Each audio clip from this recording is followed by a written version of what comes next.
बेवहायनो बाहागो जानाय आलारि बाथि सावजेननाय बड'फानि मुसुखायाव जोंनि एबसुनि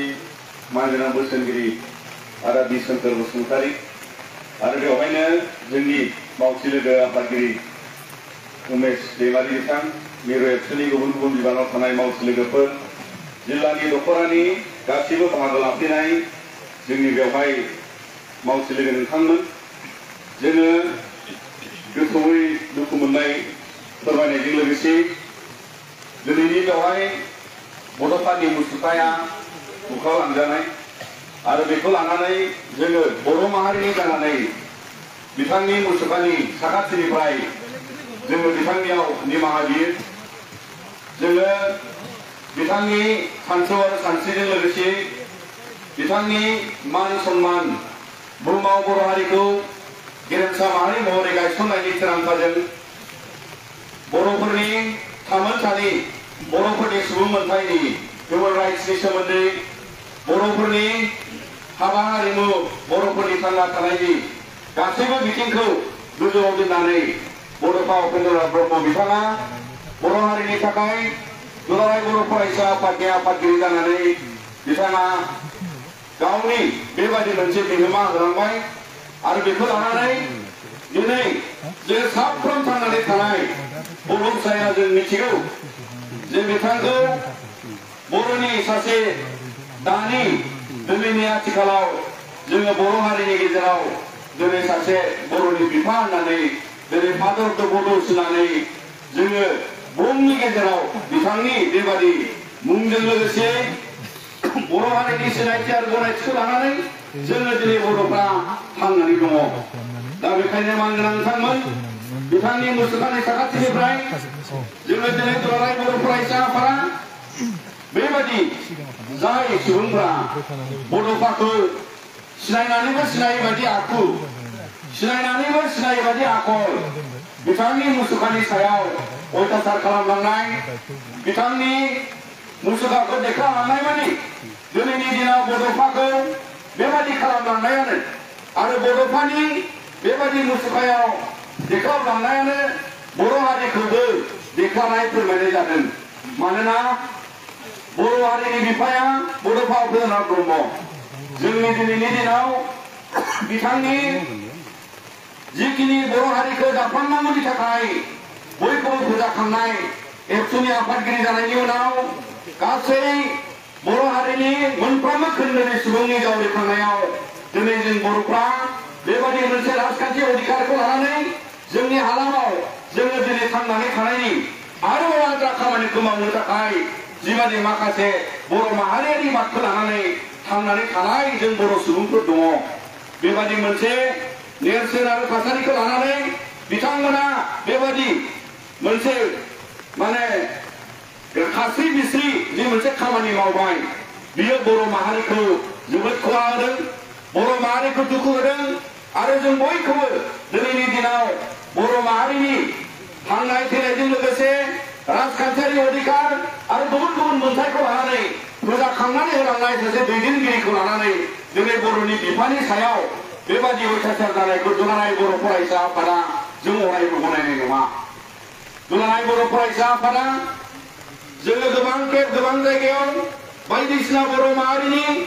गुबुन गुबुन रोखोमै अयथासारखौबो जों नुबाय बबेबा मुंख्लं खाम्फायाव बायदिसिना बुखारनाय देख्लानाय बेफोर जाथायनि सायावबो जों गसंथाबोदों मानोना मुंख्लंआ बर' माहारियारि बादजों जुजिनानै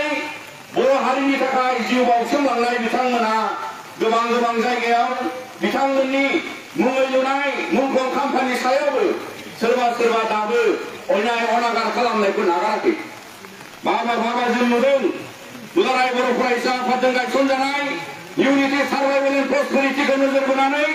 जोंनि बर' माहारिनि थाखाय मुंख्लं खाम्फायावबो पलिटिकेल पस्टार थाबनायखौबो जों नुदों दिनैनि दिनाव दुलाराय बर' फरायसा आफादा जोंनि माहारिनि दावहाजों मोननाय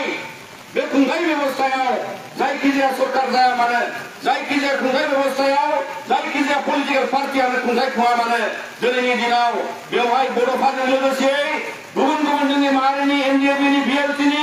एबसुनि मुंख्लं गासैखौबो लानानै जोंनि हारियाव दिनै दुलाराय बर' फरायसा आफादा बेबायदि इनाय अनागार थासारि सोमजिनायखौ जों मालाबाबो सहायनाय नङा आरो बिनि थाखाय दिनैनि दिनाव जोङो बे बड'फानि मुसुखानि खाथिनिफ्राय दिनै जोङो स्ट्रं वार्निं बर' हारिनि गेजेराव सोरबा जुदि बड'फानि मोखां देखायनायजों बर' हारिनि मान सन्मान दुलाराय बर' फरायसा आफादखौबो दिनै मिडियायाव बुङै बुङै मोखां देखायनो नागिरनाय सानैसो दैदेनगिरि माखासे जाय बिथांमोना गावसोरखौ दिनै बर' हारिनि गेजेराव माबायदि सिनायथि होनो नाजादों जों बुजियाखै दा दिनै बेनिखायनो बड'फा उपेन्द्रनाथ ब्रह्मआ दुलाराय बर' फरायसा आफादाव आफादगिरि जानानै मान सन्मान होखारे बर' हारिखौ फोजाखांलांबाय आरो बिथांनि दिन्थिनाय लामा गायसनगिरि बानेश्वर बसुमतारी कनिकेश्वर नार्जारी बिथांमोननिफ्राय जागायनानै आथालनि उनाव आथाल बर' हारिखौ सिबिनायनि थाखाय बर' हारिनि माहारियारि बादखौ लानानै दावगालांनांगौनि थाखाय दिनै जोंनि गेजेराव बर' हारिनि हिसाबै माहारियारि आफाद हिसाबै दुलाराय बर' फरायसा आफादा गसंथानानै फैदों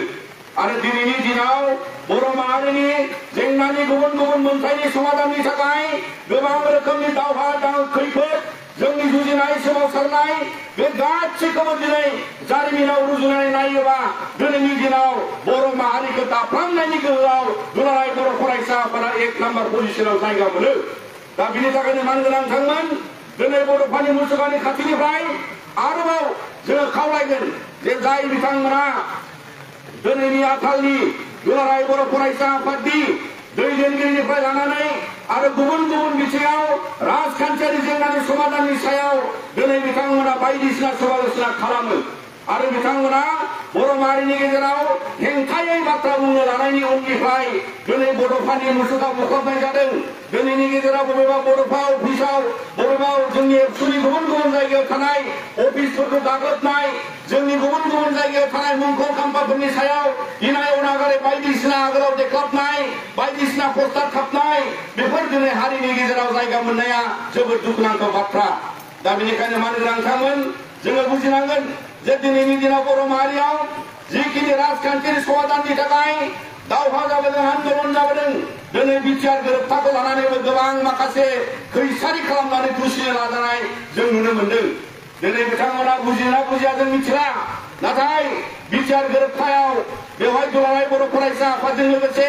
सिलाइजों दावहा नांनानै फैनाय मोनब्रै एनडिएफबिनि फेक्सनसाबो बेयाव सागान होनानै बर' हारिनि गेजेराव राजखान्थियारि समाधाननि थाखाय दिनै बर' हारिनि बड'लेण्ड ओनसोलनि आलादा रायजो मोनफैनाय बे मोनसे काउन्सिलनि बेबस्थाखौ गेदेर गोलाव खालामनाय पावार बांनाय फेहेरनाय संबिधाननि अधिकारजों 125 एमेन्डमेन्ट लाबोनांगौनि थाखाय दिनै बर'फोरनि जास्टिसनि थाखाय बेयाव थानाय बर' माहारिनि मोनफ्रोमबो हारि माहारिनि जास्टिसनि थाखाय दिनै बेबादि मोनसे बिटिआर एकर्ड जानानै थांदों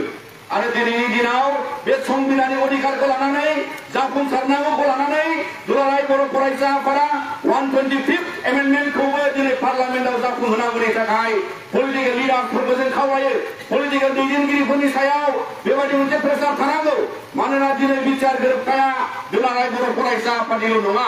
बेयो बयबो बर' माहारिनिनो गोरोबथा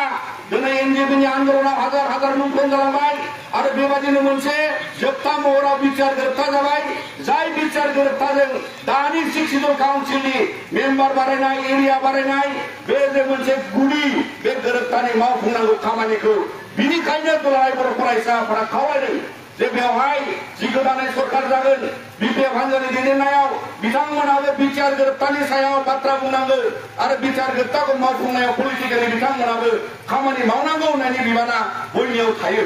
दा दिनै मानगोनांथांमोन जोङो मिथिनांगोन जे दिनै सोरबा सोरबा सानैसोआ न' सिङाव थानानै हारि दाफ्लांनो नाजायो सोरबा सोरबा सानैसोआ नाम बुंनांगौबा बिथांमोना दावराव देख्रेब अमर सिंह ब्रह्म बिथांमोन बायदि सुबुङा दिनै बर' हारिनि गेजेराव दुलाराय बर' फरायसा आफादखौ दुसिनाय माइरं हाउसनि हाखौ लानानै दुसिनाय बड'फा हाउसनि हाखौ लानानै दुसिनाय दिनै बेबादि मोनसे खैसाराव जोनोम मोननाय बिथांमोन बेबादि मोनसे चक्र खालामग्रा बेबादि सुबुङा दिनै बर' हारियाव जोनोम मोननाया जोबोद दुखुनांथाव दा बिनि थाखायनो आरोबाव खेबसे दिनै बड'फानि मुसुखानि खाथिनिफ्राय बिथांमोनखौ जों हुसियार खालामदों जुदि नोंथांमोननि बेबादि बाथ्रा बुंनायजोंनो सोरबा सोरबा गोदाव सोराव लाइमोनफ्रा जौ लोंनानै खालामो ना माजों खालामो दिनै बेबादि माखासे गोसो थुलुंगानाय मोनदों दा बेनिखायनो आथिखालनि दैदेनगिरि जोंनि दिनैनि एबसुनि आफादगिरि मानगोनां दिपेन बर' बिथांजों लोगोसे आरो जोंनि एक्चुअली जेसेबां जेनेरेशन्स दिनै एक्चुअली बारगा आफादगिरि जालांबाय गाहाय नेहाथारि जालांबाय आनसलिक जिल्ला दालाइसा गुबुन गुबुन फर्जानि दैदेनगिरि जालांबाय बिनि उनाव सोरबा सोरबा राजखान्थि खालामबाय नाथाय नोंथांमोना मा खालामदों बर' हारिनि थाखाय नोंथां सानैया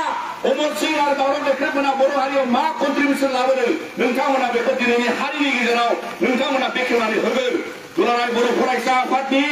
दिनै गोथार मोनसे आफाद बे हारिनि मोनसे मोखां आफाद हिसाबै दिनै बर' हारियाव गुबुन गुबुन जेंनानि सायाव जुजिलांनो थाखाय जोनोम मोननाय जोंनि हारिमुनि बिथिङाव जोंनि सोलोंथाइ जोंनि समाज फोसाबनाय जोंनि रांखान्थि फेहेरनाय दिनैनि आथालनि दुलाराय बर' फरायसा आफादा जेबो कमप्रमाइज खालामाखै जोंनि पलिटिकेल अधिकारनि सायाव राजखान्थियारि अधिकारखौ बड'फा उपेन्द्रनाथ ब्रह्मआ जिबायदि लामाखौ दिन्थिलांबाय बे लामाजों हान्थिनानै जेरैखि जाया बर'फोरनि राजखान्थि अधिकारखौ जाफुंहोनांगौनि बिबाना दिनैनि आथालनि बर'फोरनिनो बिबान दा बेनिखायनो मान गोनां नोंथांमोन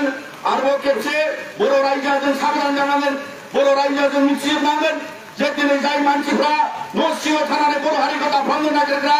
जाय मानसिफ्रा दिनै मिडिया प्रेस मिट लिंनानै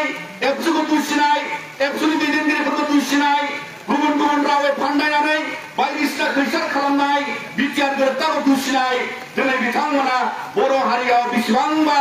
आन्दोलन फिरि फिरि जानायनि उनाव जोंनि गेजेराव मुंख्लं जालांबाय जोंनि गेजेराव जिउ बावलांबाय बिथांमोननि जेबो मान सन्मान दोनालासिनो दिनै सासे सानै मानसिया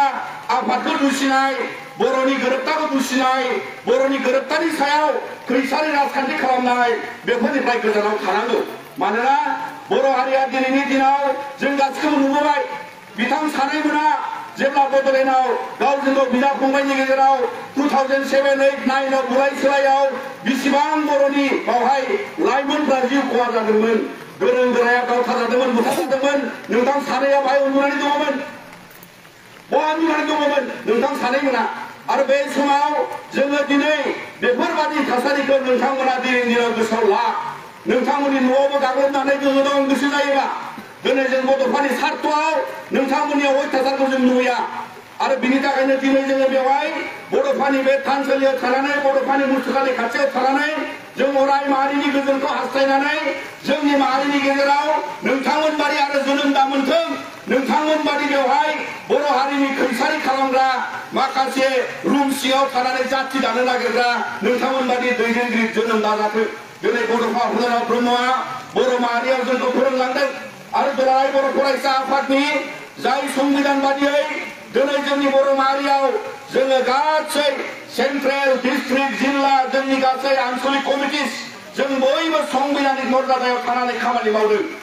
राजखान्थि अधिकारखौ हासिल खालामनो थाखाय जोंनो पलिटिकेल सापर्ट नांगौनि थाखाय जोङो समान सम पलिटिकेल लिडारनि गोनांथिखौ बुजिनानै दिनैनि दिनाव गुबुन गुबुन समाव इलेक्सनाव सापर्ट खालामनानै फैनायखौ बर' हारिनि जारिमिनाव बयबो मिथिगौ बेयो दिनैनि जोंनि दिपेन बर' आदानि बाथ्रा नङा दिनै जोंनि बाथ्रा नङा बे बर' माहारिनि जारिमिनाव फोरमान मोननाय आरो जाय बड'फा उपेन्द्रनाथ ब्रह्म बिथाङा रुंसारि जानायनि उनाव गुबुन गुबुन पलिटिकेल स्टेप लानाय जादोंमोन बैफ्राव बर' हारिनि गेजेराव खिन्थु दुलाराय बर' फरायसा आफादा माहारिनि गेजेराव मोनसे बिदिन्थि हिसाबै गायसनबोदों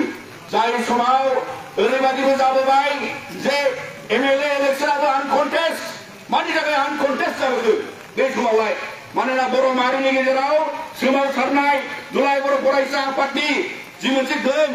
आरो बैफोरबादि मोनसे थासारिया दिनै जारिमिनाव रोखा रोखा दङ आरो बेनिखायनो मान गोनां नोंथांमोन दिनै बड'फानि मुर्ति बुखारनायजों लोगोसे बिथांमोना बर' माहारिनि मोखां बुख्लादों आरो जाय सानै बिथांमोना प्रेस मिडियायाव ओंखारनानै बायदिसिना दुसिनाय सोरखारनाय खोथा बुङो बिथांमोनाबो दुलाराय बर' फरायसा आफादखौ दुसिनायावनो बड'फा उपेन्द्रनाथ ब्रह्मखौबो दुसिनाय जाबाय मानोना बे गोथार आफादनि आफादगिरि जालांनाय बर' हारिनि बिफायाबो बे आफादावनो दङ आरो बे आफादानो दिनै जोंनि गाहाय मावख'खौ बड'फा हाउसखौ जोङो बिथांनि मुङै दोननाय जादों आरो जाय जेराव जोंनि एक्सुअलि मावख' आरो अफिसफोर दङ बैफोर जायगाफोराव गासिबो गेदेमा दैदेनगिरि बिथांमोननि मुङैनो दिनैनि दिनाव बर' माहारियाव दिनै हारिनि मोनसे माहारियारि बाथौ गायसननायनि द्वारा खान्थिजों दिनै दुलाराय बर' फरायसाफोरा खामानि मावदों दा बेनिखायनो बे मुसलपुरनि गोजोनपुरि पार्कनिफ्राय जोङो दुलाराय बर' फरायसा आफादा दिनै बड'लेण्ड मोनसे गोदान थासारि सोमजिदों बे बड'लेण्डआव गोदान सरकार जाय सरकारा इलेक्सनाव देरहानानै सरकार दादों बिथांमोना दागोन सरकारा जागोन नाथाय दिनै समाजनि गेजेराव सरकारा सोलायदों होननानै बड'फानि मुर्ति देखायनाय बबेबा जायगायाव जौ लोंनानै रंजानाय बबेबा फुजा मेलायाव बायदिसिना जौ जुवानि आड्डाजों रां खामायनायनि दान्दा खालामनाय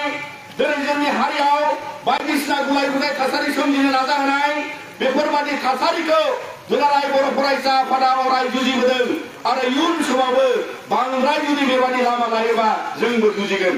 दा बेनि थाखायनो समाजनि मोजांनि थाखाय समाजाव गोबां मोजां सानग्रा दं मोजां सानग्रा नोंथांमोनाबो सिरि थानो नाङा नोंथांमोनाबो लिरनांगौ बुंनांगौ बर' हारियाव जुदि दुलाराय बर' फरायसा आफादनि बिहोमाखौ बुजिनो हादोंब्ला बड'फा उपेन्द्र ब्रह्मनि बर' हारि दाफ्रामनायनि लामाखौ बुजिनो हादोंब्ला दिनैनि दिनाव नोंथांमोना मा सानैल' साब्रै साबा हाजारजन ओंखारनानै बुं जे बर' हारिनि थाखाय बड'फाजों लोगोसे दुलाराय बर' फरायसा आफादा हारिखौ फसंथानो थाखाय हारिखौ सोद्रोम समाज गायसननो थाखाय जोंनि जुजिनाय जोंनि हाबा मावनायनि सायाव दिनै गुबुन ससियेल मिडियायाव गावखौनो गाव उदांस्रि दं होननानै गावनि सायावनो गाव दिनैनि दिनाव गासिबो उदांस्रि लाजोबनानै समाज दानो नागिरनाय सानै साथाम सुबुंफ्रा दिनैहाय हारियाव गुलाय गुजाय लाबोनो नाजायो आरो बिनि थाखायनो जों मिथिनानै ला दुलाराय बर' फरायसा आफादनिफ्राय गासै बर' हारिखौ खावलायनाय जायो जे दिनै बे बर' हारिनि गेजेराव जायखिजाया गुलाय गुजाय थासारियाव खालिबोल' नेगेटिभ खालिबोल' दाय होनाय खालिबोल' दुसिनाय जाय बिथांमोना बेबादि लाबोनो नाजादों नोंथांमोना बर' हारियाव मा खामानि मावदों नोंथांमोननिखौ बुंनानै लागोन नोङो मा मावबोदों बेसेबां मोजां मावबोदों मा कन्ट्रिबिउसन खालामबोदों नोंथाङा माबादि पलिटिकेल अबदान होबोदों बेफोर गासिबो बर' हारिनि हिसाब होगोन आरो बिनि उनाव बुं दिनैनि दुलाराय बर' फरायसा आफादनि सायाव दा बेनिखायनो मानगोनां नोंथांमोन दिनै जोङो बर' हारियानो लाजिनाय मोनदों जे दिनैनि दिनाव जोंनि बड'फानि बेबादि देख्लालांनायनि थासारियाव दिनै जोङो बर' हारिखौनो देख्लाजानाय बादि मोनदों आरो बेनिखायनो जोङो गले गले खावलायगोन जेरावखि जेरैखि थाया मानो जायखि जेरैखि थाया मानो जोंनि बड'फा उपेन्द्र ब्रह्मखौ लानानै दिनै बर' हारिखौ जोङो दिल्लीयाव मुसुखा गायसनबाय दिल्लीनि लामायाव नामाकरण जाबाय बर' हारिया बेबादिसिम मोनसे नेशनेल इन्टारनेशनेल पर्यायाव बड'फानि मुंजोंनो जोङो गोसारनायनि मोनसे थासारियाव गनायथि सिनायथि जोंनि आइडेन्टिटिनि स्ट्रागलाव जोङो दिनै बिथांनि दारैनो बर' हारिया दाबो आइडेन्टिटिनि मोनसे गनायथिखौ जों मोनदों दा बेनिखायनो मानगोनां नोंथांमोन दिनैनि बे मुसलपुरनि बे गोजोनपुरि पार्कनिफ्राय आरोबाव रोखायै जों खावलायगोन जाहाथे बर' हारियाव आरो बेबायदि खुनु दिन दिनैनिफ्राय लानानै जुदि बाहाबा जायोबा जुदि दिनैनि दिननिफ्राय गाबोननिफ्राय जुदि आरोबाव दुलाराय बर' फरायसा आफादखौ थांखिनानै बायदिसिना बर' हारिनि खैसारियाव दुसिनो नाजायोबा दुलाराय बर' फरायसा आफादा सिरियै थानाय नङा दुलाराय बर' फरायसा आफादाबो आखाइ आथिं दं दुलाराय बर' फरायसा आफादाबो गोबांनि गोबां फिसाजों दङ जाय बर' हारियाव जोनोम मोननानै बर' हारिनि थाखाय गाबथाना थांनांगौनि थाखाय बर' हारियाव मोजां लामाखौ लानांगौनि थाखाय बर' हारियाव जुदि जोंनि माहारियारि आफादखौ जुदि सोरबा खहा खालामनो नाजायोब्ला जोंबो खहा खालामफिननो हानाय जोंनावबो आखाइ दं आथिं दं गोख्रों दङ आरो दिनै बर'फोरनि आरो गोदान सानस्रिखौ लानानै जोंहाबो जुजिनायनि मोनसे मोन्थाय दङ जोङो पलिटिकेल जास्टिसनि थाखाय खामानि मावो इक'नमिक जास्टिसनि थाखाय खामानि मावो बर' हारिनि गेजेराव सोलोंथाइनि जास्टिसनि थाखाय जों खामानि मावगोन आरो जों गुबुन समाज बेरेखाखौ फोसाबनानै ससियेल जास्टिसनि थाखाय जों खामानि मावगोन जों खुनु कमप्रमाइज खालामनाय नङा आरो बिनि थाखायनो जाय मानसिफ्रा गावहा आखाइ दं खुगा दं आथिं दं साननानै बड'फानि मुर्तिखौ देखायदों गावहा खुगा दं होननानै दुलाराय बर' फरायसा आफादखौ दुसिदों नोंथांमोना खोनासं जोंहाबो खुगा दं जोंहाबो गियान दं जोंहाबो गोसो दं जोंहाबो आखाइ आथिं दाबो थिगैनो दं जोंबो गुबुनखौबो खहा खालामनो गोसोबा दुलाराय बर' फरायसा आफादा गोबां जों खहा खालामनो हागौ नाथाय दिनै बड'फानि गोथार मोनसे सानस्रिखौ लानानै दिनैनि दिनाव बिनि थाखाय नोंथांमोनखौ जोङो खावलायगोन जे नोंथांमोना खोनासं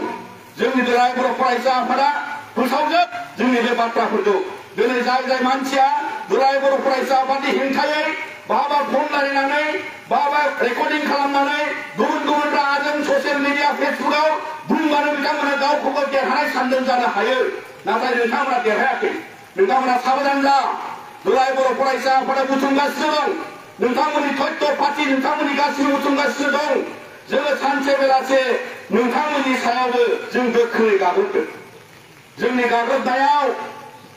जोंहा हाजार हाजार आथिं दङ हाजार हाजार आखाइ दङ हाजार हाजार गोसोनि बर' फिसाफोर दिनै दुलाराय बर' फरायसा आफादाव दङ बे बाथ्राखौ गोसोआव लाखि मानोना दिनै मानगोनां आफादगिरि दिपेन बर' हारसिं नङा जों दुलाराय बर' फरायसा आफाद गथ'फ्रा हारसिं नङा दिनैनि दिनाव जोंनि बे बानेश्वर बसुमतारी हाउस बे मुसलपुराव थानाय हारसिं नङा दिनैनि दिनाव गासै आनसलिक जिल्ला मिरु जों बयबो दिनै बर' हारिनि फिसा हिसाबै जों थांनानै दं दा बेनि थाखायनो मानगोनां नोंथांमोन बर'फोरनि आरोबाव मान सन्माननि खाथिराव जोंनि बेयाव थानाय गुबुनाव थानाय जाहाथे जेरावबो जेबो खहा दामोनथों आरो जोङो खावलायगोन पुलिस डिपार्टमेन्ट बिथांमोना जि इनभेस्टिगेशनखौ जागायबाय बे इनभेस्टिगेशनावबो जाहाथे मोनसे बिथं थासारियाव सहैनो हायो जाय दायनिगिरि दिनै बेहाय बुखारनाय बिथांमोनखौ साजा होनायनि लामायाव सहैनांगौ आरो इनभेस्टिगेशनाव जायखिजाया तथ्य पार्टीखौ लानानै जोंनिफ्रायबो जों मदद खालामगोन आरो बेबायदि मोनसे बेबस्थायाव दिनै बे पार्कनि सिङाव माखासे बेबस्थाखौ उननि समाव जोङो बेखौ मोजाङै मोनसे रैखाथि गोनां खालामनानै लाखिनांगौनि थाखाय जों बिनि सायाव जों बेखौ फोसाबनानै बेखौ माने प्रटेक्शन होनानै दोननायनि राहायाव दिनै जों दुलाराय बर' फरायसा आफादा बिनि सायाव जों खामानि मावगोन आरो बिनिखायनो दिनै नोंथांमोननि बे मुसलपुर हालामाव थानाय जि जोंनि गोजोननि मोनसे पार्क आरो बेवहाय बेबायदि गाज्रि आखल आखुनि सोरबा सुबुंफोर फैदोंब्ला बिथांमोना बे पार्कआव आगान होयैया मोजांसै दा बेनि थाखायनो दिनै जोङो दुलाराय बर' फरायसा आफादनिफ्राय बेखिनि बाथ्राखौ खावलायबाय मानोना जोङो गोबां सहायबाय आरो बेबादिसिम बर'फोरनि मोखां देखायनायसिम जोङो सहायनानैबो दंथ'यो नाथाय साबधान जा जों बयबो बर' फिसाया जों आरोबाव गाबोननिफ्राय जों सहायनाय नङा दा बेनि थाखायनो मानगोनां जोंनि मावथि लोगो नोंथांमोन जों बयबो साबधान जा दिनैनि दिनाव बर' हारियाव गणतान्त्रिक आन्दलननि खामानि मावनानै एक्सपिरियेन्स मोननायनि थासारियाबो जों बयबो बिनिनो फिसा सिलाइनि आन्दलन खालामनानै गुलि अरनानै गुलि जानानै गुलिजों गावजानानै थैलांनायनि जों बयबो दिनै बेवहाय थांनानै थानाय बर' फिसाफोर दङ आरो बेवहाय सोरबा जुदि बर' हारियाव गुलाय गुलाय खालामनो नाजादोंब्ला बिनि थाखाय साबधान जानाया मोजां जोंबो मिथिगौ बबे गुलिनि स्पिडा बेसेबां जोंबो मिथिगौ सोरनि आखाइनि बोलोआ बेसेबां जोंबो मिथिगौ सोरनि आथिंनि बोलोआ बेसेबां आरो दुलाराय बर' फरायसा आफादा दिनै बिनि थाखायनो दिनै जोङो मोनसेबो आन्दलन गैया दिनै जोङो मोनसेबो आन्दलननि थाखाय जों एरनानै थानाय नङा जोङो गोबां थासारिखौ जुजिना थांनायाव जों बयहाबो बेबायदि गोसो दङ दा बेनिखायनो मानगोनां नोंथांमोन खेबसेबाव गासैबो बाहागो लाफैनाय जोंनि मावथि लोगो नोंथांमोन जोङो दिनै मिथिगौ जुबिन गार्गनिबो सारादु आरो बिनि थाखाय दिनै जोङो मान होनायजों लोगोसे जोंनि रेलिखौ जों खालामनाय जायासै जोङो बेवहायनो जोङो थुबुर जानानै जोंनि प्रटेस्टखौ खालामबाय आरो जोंनि बाथ्राफोरखौ सारा बर' माहारिनि गेजेराव जों मिथिहोनांगौ आरो दुलाराय बर' फरायसा आफादनि मावथिफ्रा जोंनि खामानि मावनायाव खुनु कमप्रमाइज खालामनाङा बर' हारिया सोलोंथायाव जौगानांगौ दं रांखान्थियाव जौगानांगौ दं हाबा हारिमुआव सोद्रोम समाज दानायाव दावगानांगौ दङ दिनै जोङो साफा साफा बर' फिसा जानानै जोंनि मावसंफ्राव जेखिनि समखौ जों लागोन बे समाव जों नन कमप्रमाइजिं एटिटिउडआव लानानै बर' हारिनि थाखाय जों खामानि मावलांगोन दा बेनिखायनो मानगोनां नोंथांमोन खेबसेबाव नोंथांमोन बयखौबो बे बर'फोरनि मुसुखानि खाथियाव फैनानै बेबायदि आर'ज गाबनानै बेबायदि प्रटेस्ट खालामनानै दिनै बिथांनि बेबायदि दुखुनांथाव समाव बर' हारिनि दुखुनांथाव समाव जोङो थुबुर जाफैनायनि बाहागो लाफैनायनि थाखाय जोंनि मानगोनां बोसोनगिरिजों लोगोसे बयबो मावथि नोंथांमोनखौ साबायखर बावबाय आरो बेबायदिनो दिनैनि बेबायदि मोनसे दुखुनि समनिफ्राय आङो बेखिनि बिबुंथिखौ होनानैनो बिबुंथिनि सायावनो फोजोबबाय जय बर' हारिनि जय बर' हारिनि बर' नाथाजों live and let live live and let live we want justice we want justice बर'फोरनि थाखाय हुसियार जा बर'फोरनि मुर्ति देखायग्राफ्रा हुसियार जा बर'फोरनि मुर्ति देखायग्राफ्रा हुसियार जा जय बर' हारिनि